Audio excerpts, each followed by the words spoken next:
जय हिंद दोस्तों। आज हम लोग एक बहुत ही महत्वपूर्ण विषय पर चर्चा करेंगे। विषय का नाम है जीवन में कभी हार न माने। जीवन में कई बार ऐसी परिस्थितियां उत्पन्न होती हैं जहां हमारा मन डोलने लगता है और हम अपने आप से क्वेश्चन करने लगते हैं। वैसे तो हम क्वेश्चन समाज से करते हैं, हम अपने टीचर से क्वेश्चन करते हैं, हम अपने दोस्तों से क्वेश्चन करते हैं, भाई बहनों से क्वेश्चन करते हैं, दादा दादी से क्वेश्चन करते हैं, and we try to question so many people। पर एक स्टेज ऐसी आ जाती है जहाँ हम खुद अपने आप से प्रश्न करने लगते हैं। अभी तक हम जो प्रश्न कर रहे थे वो प्रश्न बाहरी थे, अब जो हम अपने आप से प्रश्न करने लगे हैं ये सच्चे और आंतरिक प्रश्न हैं। इसी घटना से रिलेटेड एक बहुत ही पुरानी और ऑथेंटिक कथा, कहानी नहीं कहूँगा, कथा भक्तमाल की सुनाना चाहता हूँ। एक बार एक बहुत ही होनहार शिष्य थे। वो अपने माता पिता की इकलौती संतान थे। उनकी 2 बहनें और थीं और उनके पिताजी ने उन्हें गुरुजी के पास आश्रम में पढ़ने के लिए बालकाल में 7-8 वर्ष की अवस्था में भेज दिया। अब यहाँ पे आप ये आश्रम की व्यवस्था को अपनी दैनिक लाइफ में जोड़ने की कोशिश कीजिए। आपका आश्रम बोले तो आपका स्कूल, आपका कॉलेज और आपकी कोचिंग। उनकी माँ अपने बालक से बहुत प्रेम करती थी। उन्होंने कहा कि बहुत छोटा बालक है, अभी से इसको ऐसे दीक्षा को देने का क्या मतलब है, थोड़े देर हम अपने पास रख लें, फिर उसके बाद जब ये युवा हो जाएगा 18-20 साल का तो हम इसे भेज देंगे। लेकिन उनके पिताजी आदर्शवादी व्यक्ति थे और वो बहुत अनुशासित जीवन जीते थे, तो उन्होंने अपने बालक को जो गुरुदेव थे उनके आश्रम में भेज दिया। वे अयोध्या के रहने वाले थे। गुरुजी का आश्रम कहाँ था ये मैं आपको बताऊंगा आने वाले समय में। बालक बहुत होशियार बालक था। उसने 11 वर्ष की उसकी दीक्षा और शिक्षा का क्रम था। उस दौरान उसे गुरुजी के आश्रम में रखा गया। गुरुजी ने उसे बालकाल की सभी शिक्षाएं दी। वे जंगल जाते, लकड़ियाँ काट कर लाते, गुरु माता की सहायता करते, अन्य मित्रों के साथ जाते, फल, अच्छे फल और कंडे वगैरह, अगले वगैरह बीन कर लाते, गौशाला में गौ की सेवा करते और इस तरह से यह गवन करते हो। उन्होंने पूरा ज्ञान प्राप्त कर लिया। 18 साल के भी हो गए। अब उनका अपने घर जाने का समय आ गया और उस समय 18 वर्ष में ही विवाह हो जाते थे। उन्होंने कहा अब तुम छात्र धर्म पूरा कर चुके हो और अब तुम अपने गृहस्थ धर्म में जाओ। उन्होंने कहा गुरुदेव मैं कुछ विशेष करना चाहता हूँ। तो उनके गुरुजी ने कहा ठीक है। वो अक्सर कर सवाल पूछा करते थे अपने आप से, अपने दोस्तों से कि हमने 11 साल इतनी मेहनत की, यज्ञ किए, हवन किए, हमें ईश्वर तो कभी मिले ही नहीं, हमें कुछ अनुभव तो हुआ ही नहीं। जो सफलता डिजायर होती है ना, हर एक की डिजायर होती है। किसी को बीएससी करके या बीटेक करके अमेरिका जाना है, किसी को बीटेक अपनी ग्रेजुएशन करके, कोई सी भी ग्रेजुएशन हो, किसी को अपने पिताजी की शौक को रन करना है, किसी को अपना फैमिली बिजनेस रन करना है, किसी को अपनी खुद की इंडस्ट्री सेट करना है, ठीक है ना, किसी को टीचर बनना है, किसी को पुलिस की सर्विस में जाना है, किसी को आईएएस, किसी को डिप्टी कलेक्टर, अलग अलग ड्रीम होता है। उसी तरह उनका भी, उन्होंने बोले मैं अनुष्ठान कर्म तो 11 साल से कर रहा हूँ, मैं गुरुजी अनुष्ठान कर्म नहीं करना चाहता। मैं अपने गुरु से ही पूछते थे कि मुझे ईश्वर कैसे प्राप्त होगा, मुझे वो अनुभव कैसे प्राप्त होगा। ईश्वर है ना उनकी सफलता, वो ईश्वर को प्राप्त करना चाहते हैं, अनुभव करना चाहते थे। उनके गुरुजी ने कहा कि आप अष्टादशाक्षर मंत्र होता है भगवान श्री गोपाल का, अष्टादशाक्षर गोपाल मंत्र होता है, आप गूगल में सर्च करेंगे मिलेगा। उस मंत्र की उन्होंने कहा कि तुम पुरुष शरण करो। एक पुरुष शरण होता है उसका 1.25 करोड़ का। उस मंत्र को जब करते हैं तो 1.25 करोड़ के पुरुष शरण होते हैं। उन्होंने ऐसे गुरु की आज्ञा ली, पहला पुरुष शरण किया। वही हमने तैयारी की, अच्छे से पेपर दिए, रिजल्ट हमारे अकॉर्डिंग नहीं आया। तो कहे गुरुदेव मुझे कुछ अनुभव नहीं हुआ, मुझे कुछ अनुभव नहीं हुआ। वो विशेष ऊर्जा जो 1.25 करोड़ मंत्र के बाद, ऐसा कहा जाता है कि पुरुष शरण अगर हम सिद्ध कर लें तो हमें आकाश में देवता, गंधर्व, किन्नर, अप्सरा के दर्शन होने लगते हैं। हम जो चाहें वो सिद्धियाँ हमारे प्राप्त हो। जैसे कलेक्टर होता है, कलेक्टर के पास सारी सिद्धि है। वो एक बेल बजाएगा, चपरासी खड़ा हुआ, वो एक बेल बजाएगा, पूरा प्रशासन खड़ा हुआ, बढ़िया बंगला, कार है, पैसा, बैंक बैलेंस, हमारा इज्जत है। बड़ी अच्छी पोस्ट होती है, मुख्यमंत्री, अरे विधायक, इंडस्ट्रीज, अडानी अंबानी, समझ में आ गया ना, सिद्धि प्राप्त हो गई ना इन्हें इनके बिजनेस में प्रोफिशिएंसी आ गई है, सिद्धि प्राप्त हो गई। तो हर चीज को उस वैदिक काल को आपसे आज के मॉडर्न युग से जोड़ने की कोशिश कर रहा हूँ। गुरुजी ने कहा ठीक है, तुम एको पुरुष शरण करो, क्योंकि उन्हें विश्वास नहीं था ना अपने आप पर और अपने गुरु की बात पर। उसने एको पुरुष शरण किया,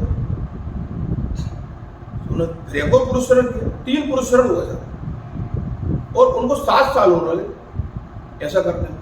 सुबह 18 घंटे 19 घंटे बाद वो सिर्फ जाप भी करते थे, नहाए धोए, पूजा पाठ करें, फूल चढ़ाएं, आश्रम का काम करें, भजन। जैसे हम कोई IAS की तैयारी कर रहा है, वो सुबह से शाम तक 18-19 घंटे पढ़ रहा है, उसका यज्ञ चालू है। जैसे आज मैंने आपको वीडियो में पढ़ाया अबाउट द आर्टिकल्स, तो वो मेरे को याद नहीं थे, वो मैंने मेहनत से सीखे, तभी तो मैं इतने कॉन्फिडेंटली पढ़ा पा रहा था। वो भी अपने आश्रम में इस तरह से दिन रात अपनी सफलता के लिए रख रहे। लेकिन 25 वर्ष में जब उनका तीसरा पुरस्कार हो गया और उन्हें कोई विशेष अनुभूति नहीं हुई, क्योंकि उसका रिजल्ट क्या था, उस साधक का रिजल्ट क्या था? भाई आपने 3 साल UPSC की तैयारी करी, आपकी हर बार प्री निकल रही है, आपकी हर बार मेंस निकल रही है, आप हर बार कहाँ जा रहे हो इंटरव्यू में, और आपका सिलेक्शन भी हो रहा है, लेकिन आपको IAS की पोस्ट नहीं मिल रही। ऐसा तो संभव ही नहीं है कि आपने UPSC की तैयारी करी 3 साल मन से, बैंक भी होगी, UPSC PSC रेलवे किसी की भी, हो ही नहीं सकता कि आपको सफलता ना मिले। पर वो जिद्दी आदमी था, उसे वही सफलता चाहिए थी IAS वाली, तो उसने कहा कि गुरुदेव मुझे वो अनुभव नहीं हुआ, और आपने 1 पुरुष शरण की बात कही थी, मैंने तो 3 पुरुष शरण कर लिए। बात वही है कि प्री निकाल ली, मेन निकाल लिया, इंटरव्यू भी निकाल लिया, लेकिन पोस्ट फिर भी IAS की नहीं मिल रही। क्या मिल रही? IPS या IFS। उसको तो IAS चाहिए, भगवान का रूप चाहिए, वो सिद्धियां चाहिए, समझ रहे हो? तो गुरु ने कहा ठीक है, अब मैं तुमसे कुछ कह नहीं सकता।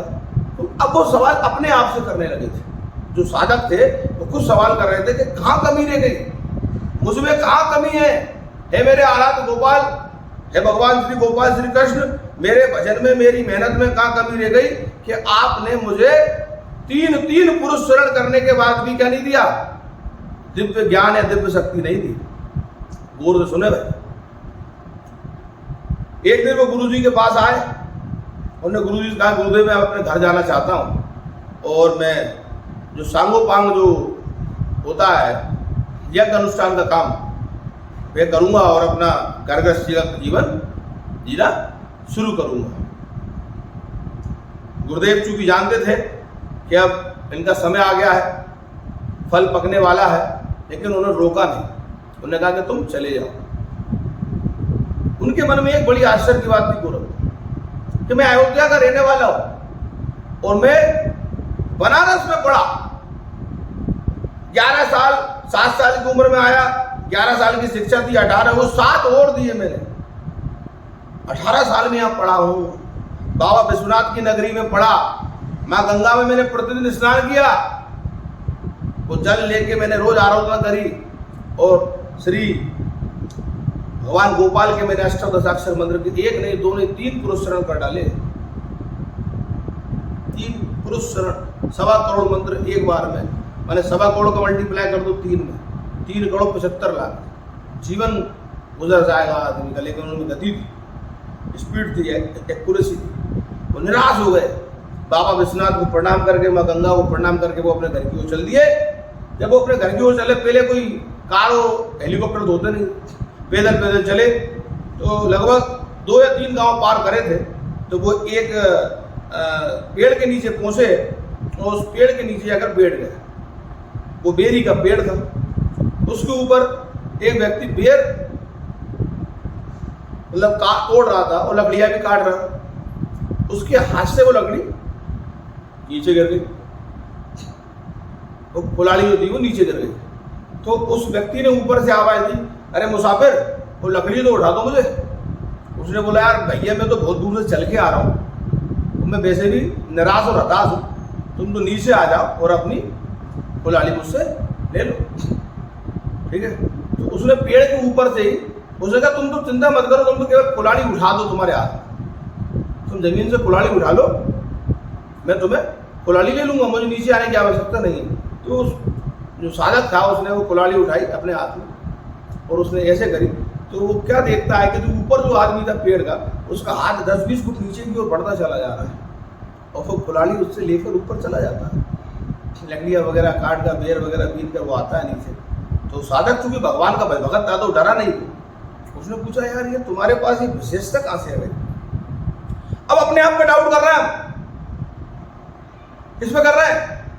दूसरे की काबिलियत देख के, कोई एक काबिलियत उसमें है सामने वाले में, उसको देख के हम अपनी काबिलियत में शक कर रहे हैं। ये लिखा है जीवन में कभी हार न माने, वो हार मान रहा है उस पेड़ पे, वो जादू करता, बाजी करता, चमत्कार दिखाया उसने कि पेड़ पे खड़े होकर उसने हाथ बढ़ा दिया तो उसका हाथ 20 फुट लंबा होगा, लकड़ी लेके वो कुल्हाड़ी लेके ऊपर से लग गया। तो ये तूने कैसे किया? उसने बोला देखो इस गांव के बाहर एक शमशान है, उस शमशान में रात को साधना होती है और साधना तुम अगर कर सको तो तुम्हें भी चमत्कार मिल जाए। तूने ठीक है, 3 बार पुरुष शरण करने के बाद 1.25 करोड़ के भगवान गोपाल के मंदिर के वो आदमी अपने आप पर, अर्थात 3 साल मेहनत करने के बाद, 3 इंटरव्यू देने के बाद आप पटवारी का एग्जाम देने जा रहे हो, इतने कमजोर हो गया। आपने मेहनत से करोड़ रुपए कमाए लेकिन आप हो सकता है पीछे चले गए, दोबारा बाउंस बैक करोगे। टाइम स्ट्रगलिंग का होता है ये उसके लिए। उन्हें ठीक है मैं साधना करूंगा, उन्हें करना क्या, उन्हें मुर्दे के ऊपर बैठ के साधना करना पड़ेगा। उन्हें मुर्दा कौन लाएगा? मैं लाऊंगा। तो गंगा नदी में तो पहले मुर्दे बाहर जाते थे, तो मुर्दा ले आया उन्होंने शमशान में रखा। और पंडित जी जो थे, साधक जो थे, वो बड़े बुद्धिमान थे, भगवान के उपासक थे। रात्रि का समय हुआ भाई, उनने मैं चला जाऊंगा, कोई मैं रहूंगा तो वो जो ऊर्जा होगी, जो शक्ति होगी, वो प्रकट होगी यहाँ, तो मेरे सामने नहीं होगी, तुम्हें अकेले में करना होगा। उन्होंने वो जो मंत्र दिया उसे, उस मंत्र से उन्होंने शमशान में बैठकर साधना करी। करीब 2-3 घंटे तक उन्होंने वो मंत्र बोला, क्योंकि उन्हें गोपाल मंत्र सिद्ध था, ये उन्हें नहीं पता था। बात इतनी सी थी, वो जो काल शक्ति थी शमशान की, जो देवता होता है शमशान का, वो जागृत हो गया। और उसने बोला है साधक तुम यहाँ क्या लेने आए हो, क्या चाहते हो मुझसे? तुम जो चाहोगे मैं तुम्हें वो शक्तियां दे सकता हूं। पर उसे वो बात ध्यान आई उस साधक को, उस कुल्हाड़ी वाले की। उसने कहा था कि इससे कुछ चीज मत लेना, इससे कह देना कि तुम्हारा हाथ मेरे हाथ में दे दूं, और जैसे ये तुम्हारे हाथ में अपना हाथ देगा ये तुम्हारा गुलाम बन जाएगा, फिर तुम जो भी कहोगे वो करेगा। पंडित जी जो थे समझदार थे, साधक जो था वो समझदार थे। उसने, पंडित माने कोई ब्राह्मण नहीं है, पंडित माने बुद्धिमान व्यक्ति। जो बुद्धिमान है वही पंडित है, जो किसी में भेदभाव न करे। तो साधक था वो संसार में बुद्धिमान था, उसको पता था कि मुझसे लकड़ा लेने कहा है कि इससे कोई चीज मत लेना, इससे तो हाथ मिला जा। उसने कहा कि है मृत्यु के देवता, है संसार के देवता, तुम अगर कुछ देना चाहते हो तो मुझे तुम अपना हाथ दे दो। उसने कहा आप कैसी बात करते हैं, मैं आप में इतना अधिक तेज है, आप में इतना अधिक प्रभाव है, अगर मैं आपके सम्मुख भी आ गया तो जलकर भस्म हो जाऊंगा, क्योंकि आपने गोपाल अष्टादशाक्षर गोपाल मंत्र का क्या किया है, पाठ किया है। आपने 3 पुरुष शरण किए, हे ब्राह्मण देवता, हे पंडित राज, हे साधक, आप ये नहीं जानते कि आप पे कितनी बड़ी एक बोल सकते सुर्ती है, एक टैलेंट है। मैं आपके सम्मुख नहीं आ सकता, और जो मैं आपको दूंगा वो सब तुच्छ है, कलाबाजियां है। उसी समय ब्राह्मण देवता को अपने आप पर दुख हुआ। उन्हें समझ में आ गया कि ऑलरेडी भगवान श्री गोपाल की कृपा जो मेरे ऊपर है कि मैंने शमशान में आधी रात को अकेले मुर्दे पर बैठकर क्या किया, पाठ किया। क्योंकि मैं वैदिक काल की घटना से समझा रहा हूँ आपको, उसको जीवन में बता रहा हूँ। तो यह मुर्दा कौन था, हमारी डिप्रेशन, हमें डिप्रेशन के ऊपर बैठना है। वो मुर्दे के ऊपर बैठे थे। आपको डिप्रेशन क्या करता है, आदमी को मारता है ना। आप डिप्रेशन के ऊपर बैठिए और अपना एफर्ट दीजिए बेस्ट, आप अपने मंत्र पढ़िए। तो जो इधर उधर की जो सफलताएं होंगी वो वापस आ जाएंगी आपके पास, छोटी सफलता है, क्षणिक सफलता है, तो फिर आएंगी फिर चली जाएंगी, लेकिन उसे वापस याद आता है कि मेरे पास तो श्री गोपाल की हरि कृपा है। वो शमशान से वापस अपने गुरु के आश्रम में जाते हो, आप जीवन पर्यंत गोपाल नाम का क्या करते हैं, स्मरण करते हैं।